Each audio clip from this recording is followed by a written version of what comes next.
ഉദയനിധി സ്റ്റാലിൻ ആശുപത്രിയിലേക്ക് എത്തുകയാണ്. കരൂരിൽ എത്തിയിട്ടുണ്ട്. യാത്ര റദ്ദാക്കി ചെന്നൈയിലെത്തി. അവിടെ നിന്നാണ് ഇപ്പോഴത്തെ കരൂരിലെ ആശുപത്രിയിലേക്ക് ഉദയനിധി സ്റ്റാലിൻ എത്തുന്നത്. രാവിലെ മുതൽ വിവിധ നേതാക്കളും സ്റ്റാലിനടക്കമുള്ളവർ അങ്ങോട്ടേക്ക് വന്നിരുന്നു. എടപ്പാടി പളനിസ്വാമി എത്തിയിരുന്നു. മറ്റ് പല നേതാക്കളും അവിടെ വന്നിരുന്നു. ഭൗതികദേഹങ്ങളിൽ അന്തിമോപചാരം അർപ്പിച്ചു. ഇപ്പോഴത്തെ ഉദയനിധി സ്റ്റാലിൻ വരുന്നതിൻ്റെ തത്സമയ ദൃശ്യങ്ങൾ.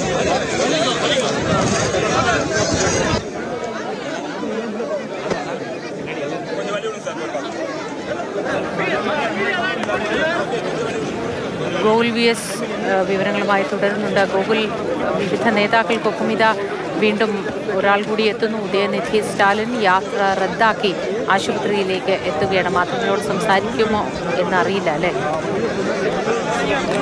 മാധ്യമങ്ങളോട് സംസാരിക്കുമെന്ന് അറിയില്ല. അതായത് വലിയ തിരക്കാണ്. അദ്ദേഹം ഒന്നോടെ ഉള്ളത്. പ്രവർത്തകരുടെയും അതോടൊപ്പം തന്നെ ബന്ധുക്കളുടെയും ഒക്കെയും വലിയ തിരക്കുണ്ട്.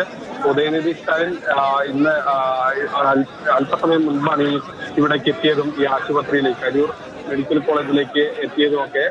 അദ്ദേഹം ഇപ്പോൾ ഈ കരൂർ മെഡിക്കൽ കോളേജിന്റെ മോർച്ചറിയിലേക്കാണ് പോയിട്ടുള്ളത്. അവിടെ എത്തി ബന്ധുക്കളെ, ഈ അപകടത്തിൽ മരിച്ച ആളുകളുടെ ബന്ധുക്കളെ ആശ്വസിപ്പിക്കുന്നതിന് വേണ്ടിയാണ് ഇവിടേക്ക് എത്തിയിട്ടുള്ളത്. അദ്ദേഹം ഇപ്പോൾ വന്നു. ഈ മോർച്ചറിക്ക് ഉള്ളിൽ കയറി. ഇതിനുശേഷം കാഷ്വാലിറ്റിയിലടക്കം പോയി പരിക്ക് പറ്റിയവരെ കൂടി കാണുമോ എന്നുള്ളത് അറിയില്ല. അതിനുശേഷം മാധ്യമങ്ങളോട് ഏതെങ്കിലും രീതിയിൽ പ്രതികരിക്കുമോ എന്നുള്ളതും വ്യക്തമല്ല. ഏതായാലും അദ്ദേഹം സ്റ്റാലിൻ ഇന്ന് പുലർച്ചെ തന്നെ ഇവിടേക്ക് എത്തിയിരുന്നു. ഉദയനിധി സ്റ്റാലിൻ തന്റെ യാത്ര റദ്ദാക്കി ഇവിടേക്ക് എത്തുകയും ചെയ്തിട്ടുണ്ട്. അദ്ദേഹം ഈ ഒരു വിഷയം വളരെ അതീവ ഗൗരവമായ ഒരു വിഷയമാണ്. അതുകൊണ്ട് തന്നെയാണ് മറ്റെല്ലാ തിരക്കുകളും കാര്യങ്ങളൊക്കെ ഒഴിവാക്കിക്കൊണ്ട് ഇങ്ങോട്ടേക്ക് എത്തുന്നത്. അദ്ദേഹത്തോടൊപ്പം DMKയുടെ നേതാക്കളുണ്ട്, തമിഴ്നാടിന്റെ വിദ്യാഭ്യാസ മന്ത്രിയുണ്ട്, അങ്ങനെ വിവിധ നേതാക്കളുണ്ട്. വിവിധ നേതാക്കളോടൊപ്പം ആണ് ഉദയനിധി സ്റ്റാലിൻ ഏതായാലും ഈ ആശുപത്രിയുടെ മോർച്ചറിയിലേക്ക് എത്തുന്നത്. മരിച്ചവരെ അവസാനമായി ഒരു നോക്കി കാണുക, അന്തിമോപചാരം അർപ്പിക്കുക, ബന്ധുക്കളെ കണ്ട് കാര്യങ്ങൾ തിരക്കുക, അവർക്ക് അനുശോചനം രേഖപ്പെടുത്തുക, അവരുടെ ദുഃഖത്തിൽ പങ്കുചേരുക. അങ്ങനെ ആണ് അദ്ദേഹം ഇവിടേക്ക് എത്തിയിട്ടുള്ളത്. ഇപ്പോഴാണ് അദ്ദേഹം ഇവിടേക്ക് എത്തി. അദ്ദേഹം ഇപ്പോൾ മോർച്ചറിക്കകത്ത് പ്രവേശിച്ചു. അദ്ദേഹം ഇപ്പോൾ ബന്ധുക്കളെ കാണുകയാണ്.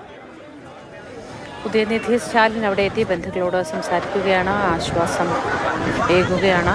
മോർച്ചറിക്ക് പുറത്ത് ഭൗതികദേഹങ്ങൾ ഏറ്റുവാങ്ങി ബന്ധുക്കൾ അവിടെയുണ്ട്. അവരോട് സംസാരിക്കുകയാണ് ഉദയനിധി സ്റ്റാലിൻ.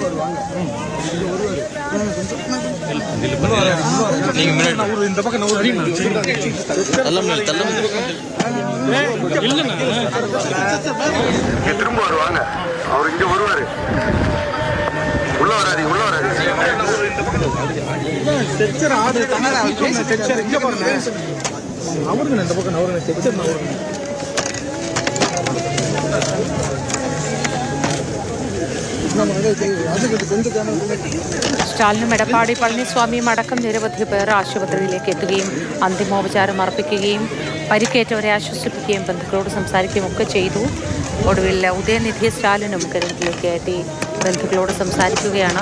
മോർച്ചറിക്ക് പുറത്ത് ഭൗതികദേഹം ഏറ്റുവാങ്ങിക്കൊണ്ട് അവിടെ തുടരുന്ന ബന്ധുക്കളോടാണ് ഉദയനിധി സംസാരിക്കുന്നത്.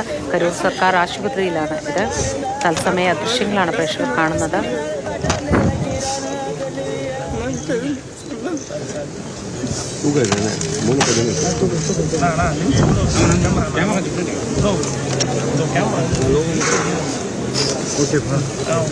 നടൻ വിജയുടെ പാർട്ടിയായ TVKയുടെ റാലി കരൂരിൽ നടക്കുന്നതിനിടെയാണ് തടിച്ചുകൂടിയ ജനങ്ങൾക്കിടയിൽ ഉന്തും തള്ളുമുണ്ടായി. ആത്തിക്കലും തിരക്കിലും പെട്ട നിരവധി പേർക്ക് ജീവൻ പൊലിഞ്ഞത്.